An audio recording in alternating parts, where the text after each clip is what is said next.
What's up, guys? I would say we are back, but welcome to the first video on this channel, and it's going to be a pretty exciting one, so I would recommend that you stick around. In about 7 days, no, less than 7 days, like five or 6 days, I will be going back to Concord for a Heritage Invitational at the 10 Tennis Motor Club in Concord. For the concourse. If you don't know what the Heritage Invitational Concourse is, it's about 110 of some of the world's craziest cars being on display for the public, and it is a paid event. It was $50 a person. And some of these cars are being shown for the very first time in public. So I'm excited to show you guys that. So I will make another timeline update on April 9th. See you guys then. What's up, guys? Just wanted to make a little update. Today is April 9th. Heritage is in 2 days on Saturday. It is currently Thursday. What's up, guys? Right now it is the afternoon of April 10th, which means that Heritage would be tomorrow morning, April 11th. Now, for Heritage, for the walk around and the commentary and stuff, the camera view will be a little bit different. So, yeah. See you guys in a minute.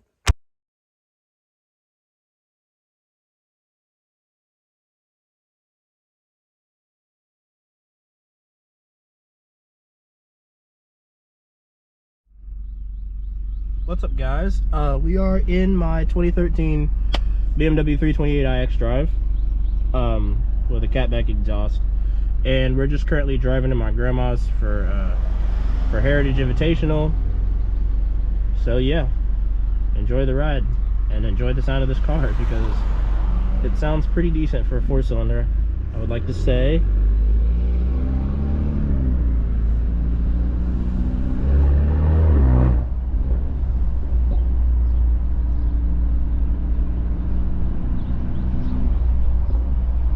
And you should be able to see me better because of these street lights. So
people are gonna hate me, but oh well, whatever, man.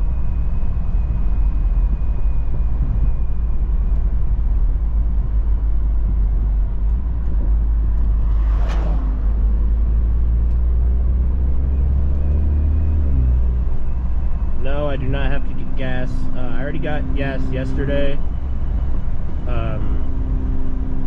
but my grandma is gonna fill this car up before we get there and when we come back, so that'll be amazing, because as you know, gas is really high right now, and I don't usually talk about this kind of stuff, but I guess now it kind of impacts me. Gas for this car is about $4.59 a gallon because it uses 93. And no, why don't you say, I know you're just gonna say, oh, why don't you just put not 93 in the car? Because I don't want to deal with the problems that come with not using 93 on a 93 fuel rated car. Yes, the minimum octane rating this car can take is 89, but I'm not going to deal with the problems that come with it. Number one, because I have an exhaust, and with some stuff removed. So it'll make the car run richer, and that'll make the car more upset because it doesn't have enough octane. I really don't want to deal with that, especially now at the age that I am. I'm 17. I say that. I don't want to deal with that now because, yeah, no, sir. I just don't want to deal with it, to be honest.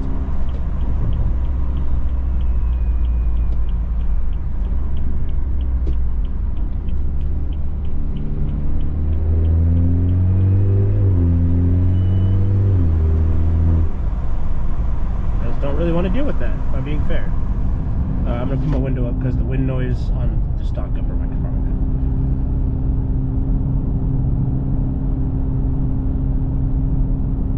So I've wanted to get content like this for a while, but I wasn't able.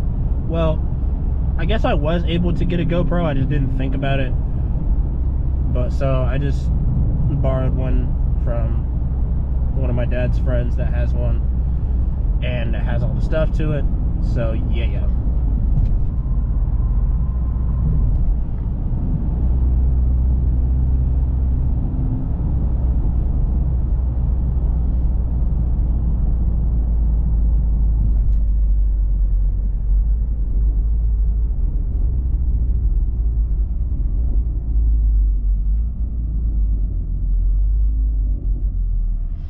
And if you're wondering, yes, this car does pop stock. You can't really, I guess you can sort of hear it, but probably not on the recording.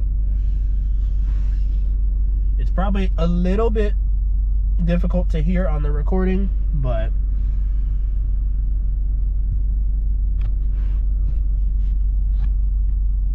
yeah, it's probably just a little bit difficult to hear, but you should be able to hear it.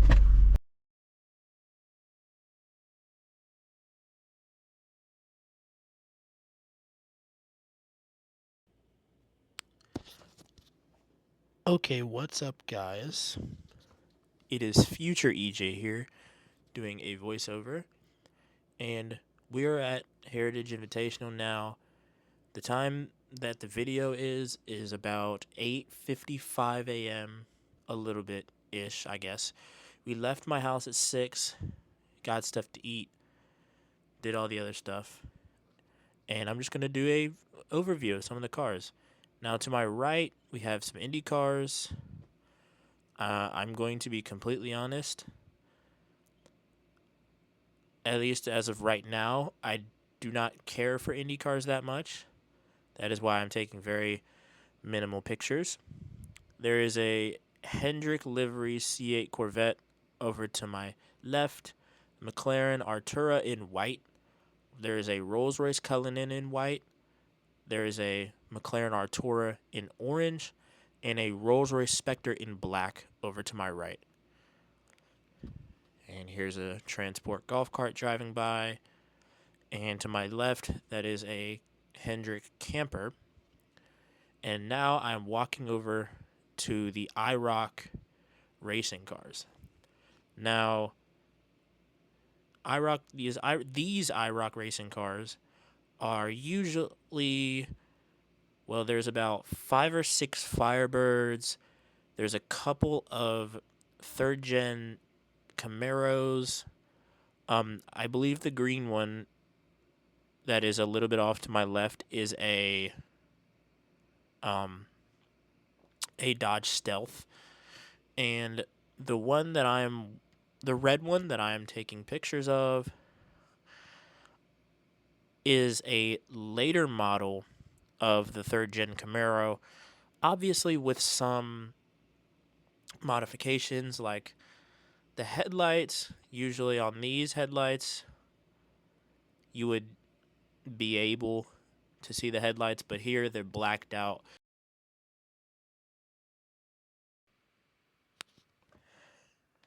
And here, the car that I'm looking at is a 2008 A1 Grand Prix car, specifically the Ferrari F01.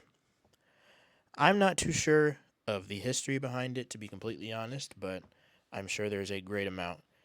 And here, this lineup of Ferraris, we have a 2013 LaFerrari, a Ferrari Enzo, a Ferrari F50, a Ferrari F40, and then the 288 GTO, also known as the Ferrari Big Five.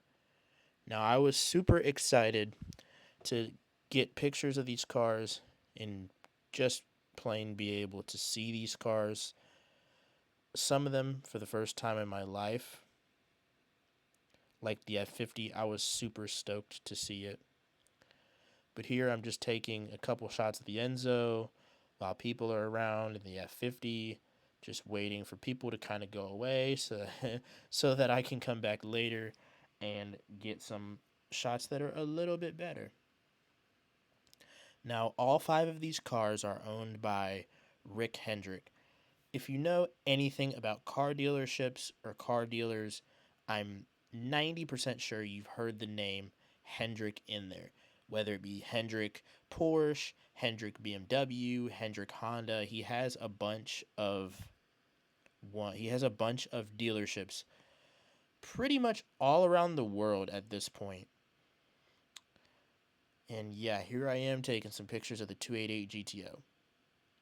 Now, I believe the most valuable car in the Ferrari Big Five is the F50, I believe. And by the way, under that black cover to my left, even though there's a guy blocking it, under that black cover is a Mustang. I believe it is a 1967 or 68 that is being fully restored by a pretty decent restoration company. So yeah, hope you guys enjoy this little walk around. And I'm taking pictures of the rear of the 288 GTO. Here, I'm just waiting for people to move out of the way, because one thing about me when I'm taking photos, or at least now, is I will wait instead of just telling people to move, which honestly would probably be the better option. But I'm a little bit too shy for that. I'm going to be completely honest. I'm a little too shy. And some of this part of the video isn't even me taking pictures, it's just me just marveling. And now I am walking over to a little bit of the Porsche 356 collection that was being shown at Heritage. And I stop over here for maybe a couple of seconds. There is a 1958 Porsche Speedster, a 1958 Porsche 356 Cabriolet, a 1958 Porsche 356A Speedster, a 1957 Porsche 356A Speedster, in blue this time, a 1955 Porsche Speedster, a 1955 Porsche 356 ST/GT, a 1955 Porsche 356 Continental Coupe, a 1953 Porsche 365 LCP, and a 1952 356 Pre-A bent window coupe.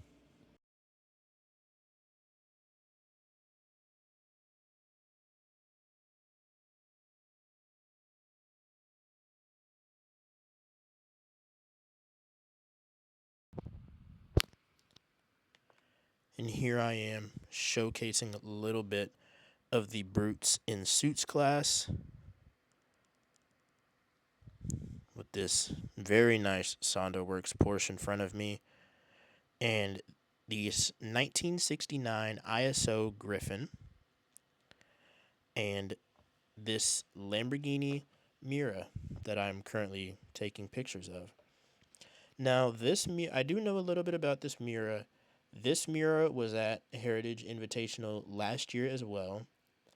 It is same everything. And I believe this is a Miura S. So, honestly, pretty cool to see this car come back out again. It wasn't listed on the list of cars that is online, so it was a little bit of a surprise for a lot of people, including myself. And then next to it, we have that 1965 Sunbeam Tiger MKL. And then next to the Miura, we have what I believe is the Lamborghini Arauca, which, to be completely fair, I have never, ever heard of it. Apparently, it has some pretty decent significance behind it, the model itself and the specific example. And then next to it, we have what I believe is a Jaguar E Type. And then next to it, what I believe is a 1974 Lancia Stratos. Now, I was super pumped to see this car because I have never seen this car at all. I was silently freaking out in my mind.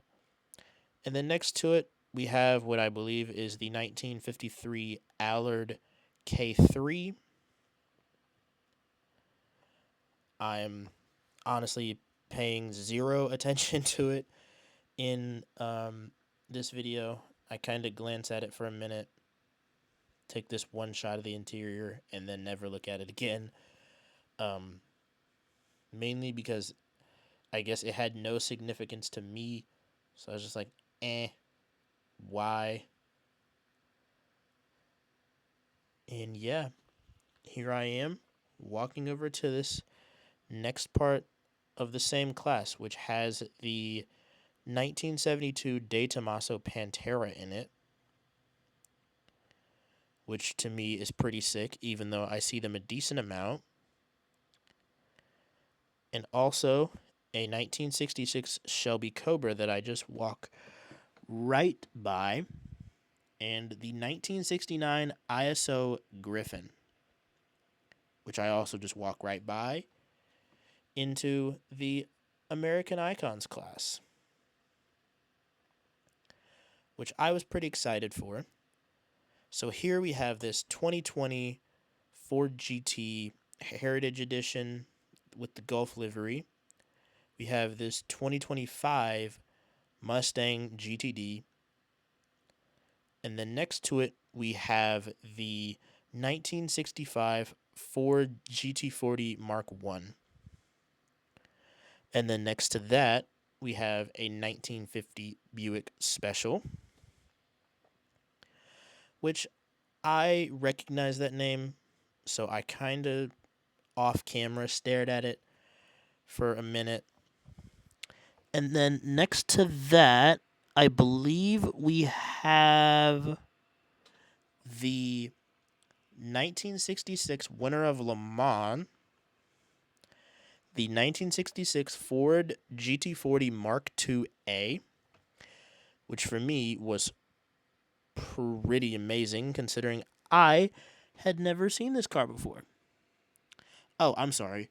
Beside the Buick Special, there is a third gen Corvette Stingray that I pay absolutely no attention to for some because I see them all the time. Specifically, that is a 1964 Corvette.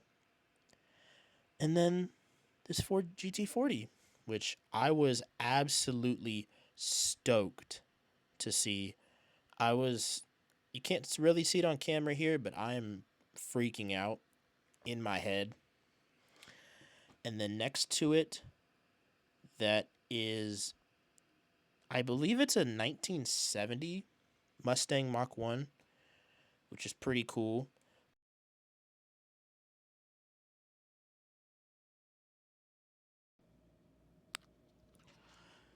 And this was the tail lights class.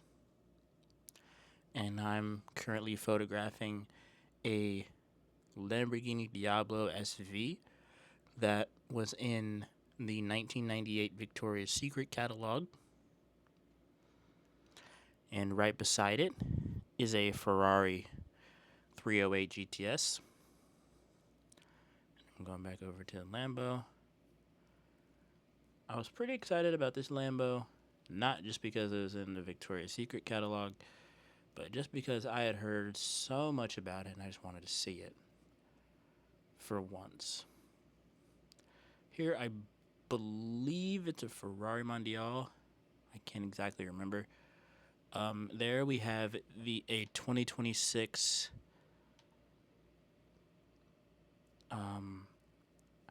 I can't remember. The main body is a 750S with a McLaren engine in it. But I talked to the owner a little bit after this clip, and he said that he built everything on the car pretty much himself. He said it took him about 5 years. I believe this car has 1,002 horsepower, which is insane for a 750. You don't really hear of 750s making that much power. You might hear 765s and 720s making that much power, but not that. And there, that gray is a Porsche 996 Turbo with 800,000 miles, which is absolute insanity. And then to the left, as I'm walking by, is a Lamborghini Countach P400S that I'm pretty sure was a pace car at one point in his life, but it is now sort of owned / consigned by We Are Curated down in Miami. So that car came up for the event, which is great. And here we are on the Heroes of Japan class. And here I'm walking up on a R34 GTR ATTKD Z-Tune. According to the owner, only 2 of these exist, and that's one of them. There is a nice little 93 Honda NSX. And then I believe what I just walked by is the RX-7, Mazda RX-7, with an absolutely massive turbo in it. There's another NSX. And then the R31 Nissan GTR, which is pretty cool to see. And then right next to it is a Time Attack R32 GTR that I walked by at the time. And then beside that was a 300ZX Twin Turbo that I also walked by at this time. And then Countach 5000 QV, Lamborghini Diablo VT, Ferrari F512M. I walked right by it, straight to the McLaren F1 XP4 experimental prototype. Now, this is one of 5 experimental prototypes. Value, I would say, estimated to be at about 20 million plus, which is insane. As you can see, the amount of people crowding around this car because it's, well, I guess it's never really been at an event. It's been spotted rolling a couple of times, but still absolutely insane to see this car. This is another car that inside I was freaking out. Also, I'm not sure if I missed it or not, but there's also a Mark IV Supra and a 95 Subaru WRX STI in this class as well. Or in the Heroes of Japan class. This is the Radwood Supercars class, which is 90s, I believe. Still super insane to see this car. I wanted to see this car forever, pretty much ever since it first got spotted, which is insane. And also, the Time Attack R32 GTR blew my mind a little bit. The purple carbon hood just absolutely blew me away. And here I am, marveling at the F1 because I physically cannot take my eyes off of it. I don't know what they put in the McLaren F1, but I just could not take my eyes off of it. And here I am taking a picture of it on my phone. absolutely nuts. So it was an insane car to see.